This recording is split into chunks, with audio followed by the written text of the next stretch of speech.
Hello, my name is Malcolm Gladden, and this is Solo Production. Solo Production. Solo Production. Solo Production. Hello, everybody. My name is Nate Patterson, and welcome to Solo Productions Online. And do something for myself. Some like it black, out of myself. cause they say that's where it's at, and it's a natural fact. Some like it black, where we could be free, peace, love, and spirituality.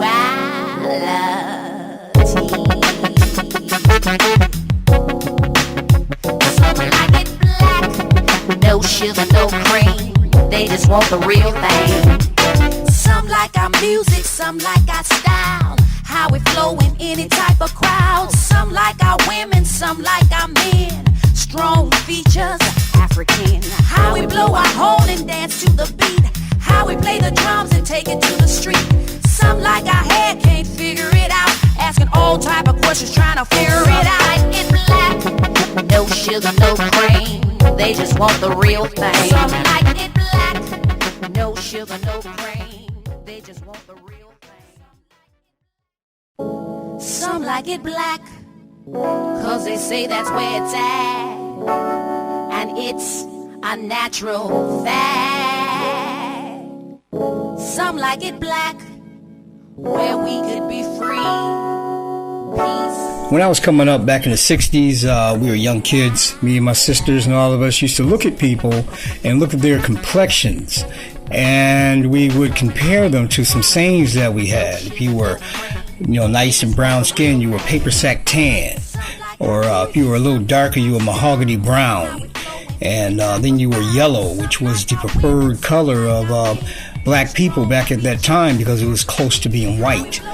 And I remember the saying, the blacker the berry, the sweeter the juice. But when you get that black, there ain't no use. This was our mindset. This is what we used to go around saying as kids and laughing at, our darker brothers and sisters as if something was wrong. Brothers back then used to straighten their hairs with something called the process. They have that white-looking hair. Then times move forward, we begin to realize, these things were not who we are or who we were. And we began to try to find ourselves. But something else was wrong. Something else was wrong with our people. Because we began to drift further apart. We began to find fault with each other. Superficial fault. If you didn't have Eurocentric features, or if you didn't speak Eurocentrically, you were lower than the average person. And on the other side, if you didn't have those features and didn't speak that language, you were a sellout or an uppity Negro. Where did this mindset come from? I couldn't understand why we began to fight and kill each other. Then, as we moved forward, we began to have black on black crime, which started to rise. Where did this mindset come from? Where did this hatred for ourselves come from? I couldn't understand it. Today, being on Facebook, talking with certain people and having conversations with certain people, I noticed that mindset more distinctively now. More distinctively today. It's like, if you don't have a white person in your life, you're not complete. If you don't have a white person in your life, something's wrong. During the last election cycle, our president of color, President Barack Obama, was running for re-election. The battle cry of the GOP and the Tea Party and the birthers was, if you're a person of color and you're voting for Barack Obama, you're racist. Because the only possible reason you could be voting for him is because he's black. I began to think to myself, what's wrong with that? Some people don't follow the political process, or they don't follow the political process that close. They're not up on, current events and legislation and things of that nature. What's wrong with looking at a candidate and being visually identifiable and putting your trust in that person because he looks like you? Because he shared the same upbringing as you?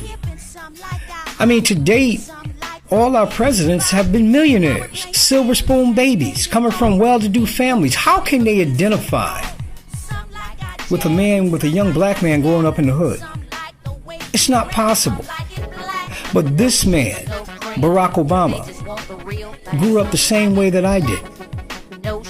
When I looked at him, I saw me. And for the first time, I was able to say, I love my president. When I hear him speak, he didn't speak at me. He spoke to me. I identified with the words coming out of his mouth when he talked about his struggle coming from a single-parent home where his mother struggled to raise him. I identify with him when he said he had to struggle and find out his black roots. White America hated that. And to my surprise, so didn't a number of Negroes, black people, who echoed the same language and held the same views of President Barack Obama that the racist white people did. And for the life of me, I couldn't understand why. Until one night, I was watching a movie called Animal. And in that movie, I was introduced to something that I have only heard about but never knew anything in depth about. And that was called the Willie Lynch Letters.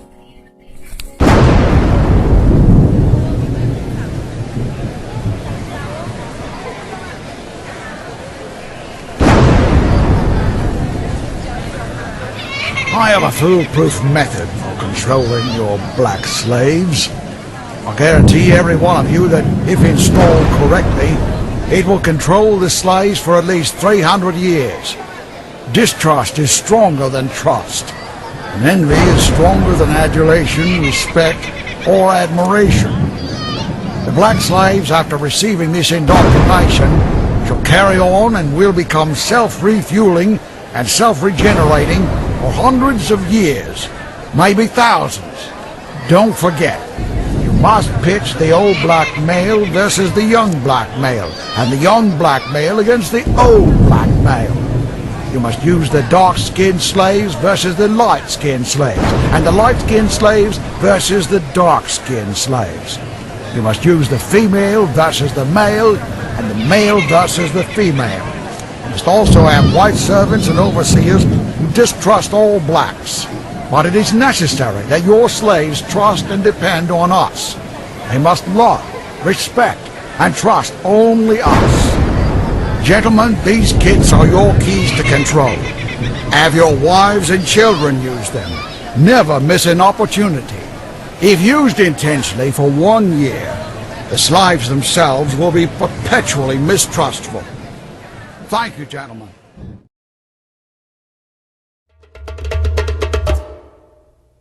Now I want to close this with Willie Lynch. Because Willie Lynch, 300 years ago, planned on turning nature around so that the woman would be the man. And we would be the dependent ones standing behind her and very afraid. Now watch how Willie did this. He said, right in Virginia, up the road, he said, I got a foolproof idea that if you do this, the Negroes will never be able to unite for 300 to 1,000 years.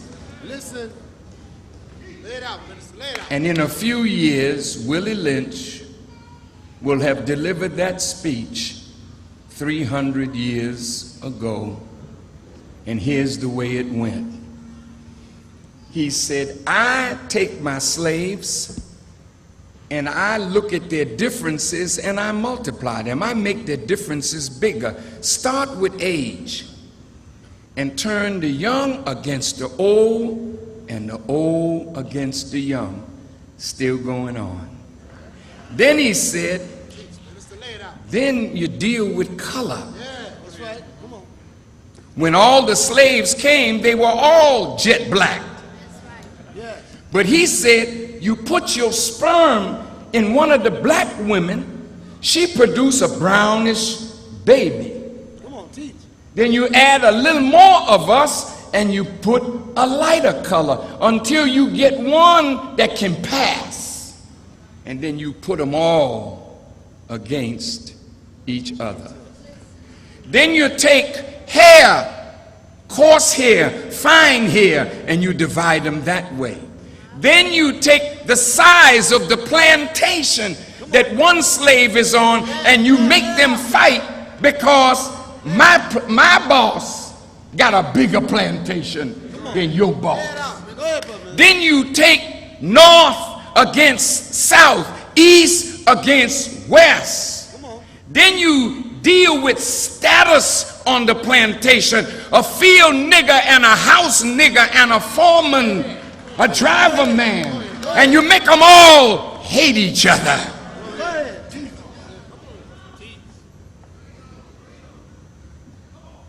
And then he said, you got to reverse the natural tendency of the black woman to depend on the black man. See, as African people, what you read in the New Testament, God is the head of man, man the head of woman, woman the head of the child. That's the natural order. Willie Lynch said, let's reverse it. Turn the woman away from depending on the man and make her depend on us. She must find no black man to trust, trust only us. You gotta study that woman. And if you can get her like a horse when you're breaking it to eat out of your hand, then she'll make her children and break them for us. Here's how he did it. He said, get the strongest nigger, male, and here's how you treat him. You bring him out and you bring, excuse the language, you bring the nigger female and the nigger baby, and then you tie this strong nigger's foot to a horse on this side and his other foot to a horse on that side. Then you tie and feather that nigger and set him on fire. And when the horses start pulling in two different directions, they'll rip that nigger apart in the presence of the woman and the baby. And her listening to his screams and begging for mercy, she'll know then she can't depend on him. Then you get another big strong nigger and you bring him and you get your bull whip and you beat him. You don't kill him, but you beat him within an inch of his life. Come on. Until he's crying and screaming and praying and begging. And when that woman sees the man in that state, she'll be psychologically frozen. And all her daughters will be like her. They'll come out independent. And the boys, they'll have strong bodies, but weak minds. And out of her instinct to protect her male child, she'll break that male child for us and turn him over to us. And we'll give him many fields of labor, but he will be working for us, broken by her. And right now in the South, this is South Carolina. That's right. Yes, sir. Y'all know what I'm talking about. Yes, sir. Some white man would come to your house and you're a beautiful young girl and he would tell your father, send her out. He want to have sex with her. And the man had no power. He's frightened to death to resist. Go on, baby.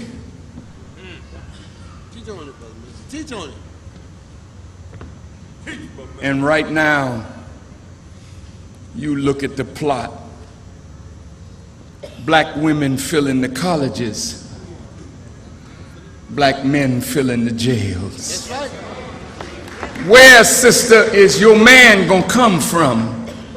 You at Benedict College, 69, 70% female, 30 to 38% male. So the women outnumber the men, so you become a playground. Right. Come on, teach, brother, minister. Men playing with you. That's right. Lay it out. Teach it. And you have lost so much respect for yourself. Come on, teach. That you allow a man to play with you. And then he go back in the dorm and talk about he had.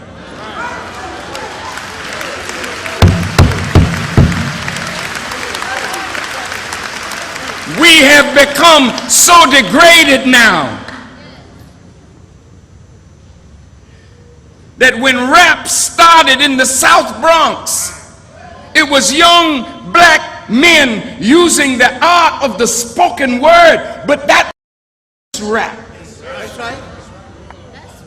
They were talking to young men about the condition, not ghetto life, but they were passing on germs of knowledge and wisdom in rap. But the money lenders and the corruptors saw money in this, and skillfully they turned it from conscious rap to gangster rap, and we began glorifying the gun, glorifying the lowest part of life in the hood, glorifying the sale and use of drugs and the snapping of a cap in your brother. That's right. And then they glorify beefs and whatnot between rappers and their posses. Willie Lynch alive and well, West Coast rap, East Coast rap. See, now we're against each other from the east, from the west, from the north, from the south. We're against each other in terms of color. We're against each other in terms of those who are educated and those who are not. We're against each other from those that have money and those that are not. And then those of us who get some status as a councilman, a senator, a mayor, we're just senators and mayors of the plantation. We are in the big house. We're the house niggas and the ones in the field that don't have no job. They the field niggas. And here you are in college with an inferior education that will not allow you to compete in a global economy. This is real, brothers and sisters. Willie Lynch's stuff is real. It comes all the way up to preachers. They lie about how big their church is. Well, I have my church seats 3,000. Oh, that ain't nothing. Mine seats 5,000. See, it's that status thing again. You arguing over what? You got more followers. You a bigger preacher. You got more people listening to you. All of this is Willie Lynch. And then the envy of pastors arguing with one another, jealous of one another. Then the white Christian right take a black man and build him up, give him money, put him on television, give him all kinds of backing. I've never heard a black man preach like T.D. Jakes. That man is anointed. But Bush called him. Bush, who messed up down there in New Orleans. He wouldn't even go down when it first happened. Then he come down, but he's like the Lone Ranger looking for Tonto to bail his raggedy behind out. So he brings an anointed man of God to clean his behind.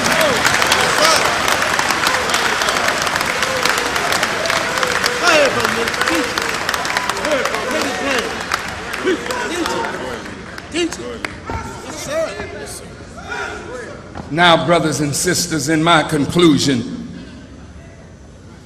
this is a habitation of devils. and a hole for every foul spirit. We can't walk the streets of Columbia like we used to do years ago in the South. In the South, we walk, we meet another black person. Good morning.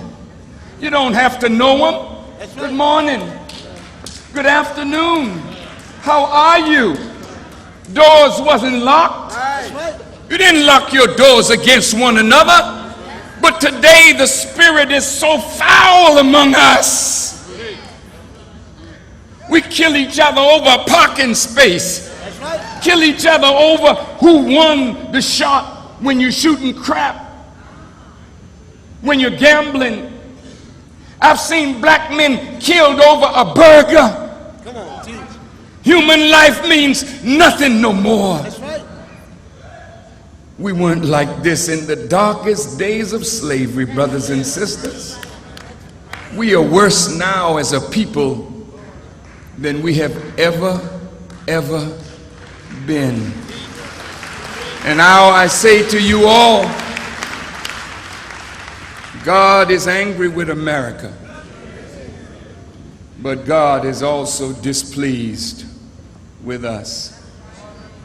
We've been playing with God and marketing Jesus like a commodity, but ain't nobody following him. See? Jesus said, if any man would be my disciple, he must first deny himself, pick up his cross, and then follow me. Not worship me, follow me. We in church worshiping Jesus rather than following Jesus. In the book of John, Jesus said, God is a spirit, and those who worship him must worship him in spirit and in truth. Jesus was not trying to get us to worship him. He was trying to get us to worship the one that he said was his Father. And when the servant asked him, Master, teach us how to pray, he said, pray on this wise, our Father. That's right. Family, family, family. We're a long way off from God. After listening to Minister Farrakhan explain the Willie Lynch letter, I sort of started to understand, I began to understand the mentality or the mindset that I was ignorant to all my life. I couldn't understand why we divided ourselves by shades of color. It just didn't make any sense to me, but that's what we did, so it was a norm to me. But as I got older, you know, I became more aware and I learned more about civil rights and the black struggle. It began to be apparent to me that our minds weren't right. Something was wrong. I was on Facebook the other day and I was speaking with a young lady regarding race relations. And she asked the question, did I like white people? My answer to her was, as a people, no. As a race, no. But I deal with individuals on the individual merit. Let me explain that. I do not like the white race for the atrocities that they committed to my people. But individually, as I meet people and we began to interact and talk, I judge people for who they are. Obviously, most white people today didn't have anything to do with the atrocities committed during slavery. But there are plenty white people that still hate black people, that still do atrocities to our people. So with that said, no, I do not like the white race as a whole. I have that against them. But there are many white people in my life that I love because they're just regular people. So when I told her that, she told me I was no better than a white man and that I teach hate, and I became offended. Because my question is, how can the victim be accused of being racist or teaching hate against the aggressor?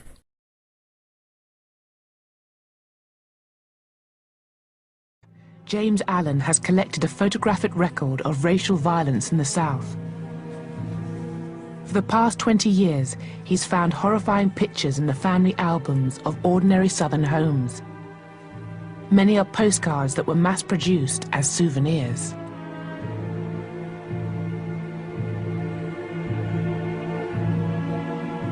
Some of these images were printed in the tens of thousands and sold for a dime or $1 a piece.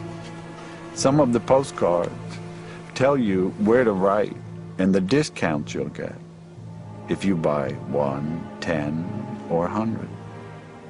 They were sold in drugstores and pharmacies. They were sold on the street. I purchased a photograph from a woman. The photographer sold them door to door. Her mother bought the image for $2.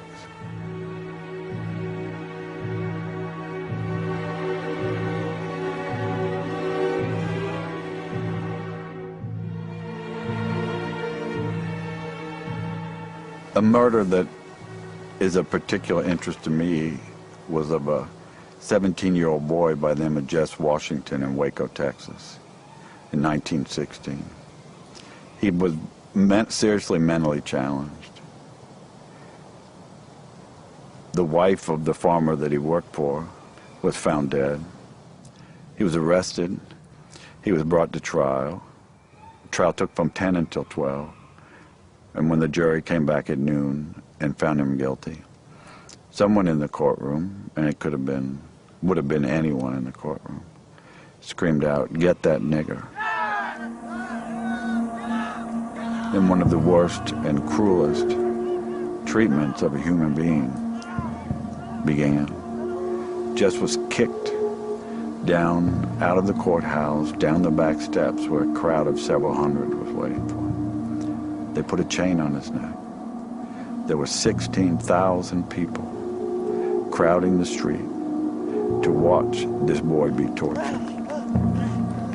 Jess was tied to the chain over a branch of a tree. The fire was started. They raised Jess from the fire up into the air so that the crowd could see him. There were cheers, like at a football game, cheering the torturers on. When Jess tried to climb up the chains, hand by hand, they cut his fingers off one by one so that all he could do was slap at the chain. They lowered him back down in the fire. A man came up and castrated him. Another man kept a pole so that he couldn't crawl out of the fire. And time and again, they pulled him up to keep him from dying so that the crowd could be satisfied. Until he finally died. People oftentimes think we are dealing in hate. We are oppressed. We are exploited. We are downtrodden. We are denied not only civil rights, but even human rights. So the only way we're going to get some of this oppression and exploitation away from us or aside from us is come together against the common enemy. Who taught you to hate the texture of your hair? Who taught you to hate the color of your skin to such extent that you bleach? And do something for myself. Some like it black, out of myself. cause they say that's where it's at. And it's a natural fact. Some like it black, where we could be free. Peace, love, and spirituality. Some like it black, no sugar, no cream. They just want the real thing. Some like our music, some like our style. how we flow in any type of crowd. Some like our women.